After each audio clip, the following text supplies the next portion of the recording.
What's up mga suki? Dahil maulan tapos baba. Wala tayong walk-in customer.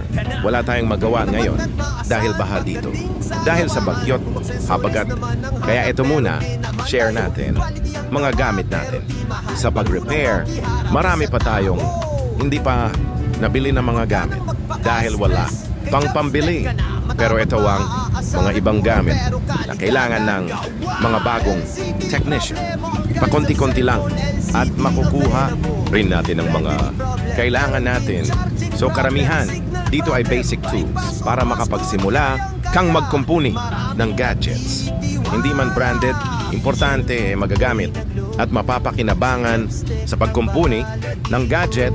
Pero ang pinaka-importante ang kaalaman sa paggamit ng mga kagamitan, kailangan din ng skills. May gamit ka nga, kaya lang kulang ka naman sa kaalaman, di mo rin mapakinabangan.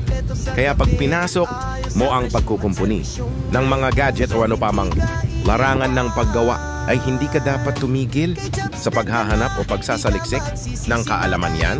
Ang dapat natin mindset, kailangan mag-upgrade ng knowledge para updated din. Tayo lang mga ka-tech. Salamat. Di lang basta repair, may malasakit pa. Lahat ng tanong mo, sasagutin niya. Makamasama, pagkakatiwalaan.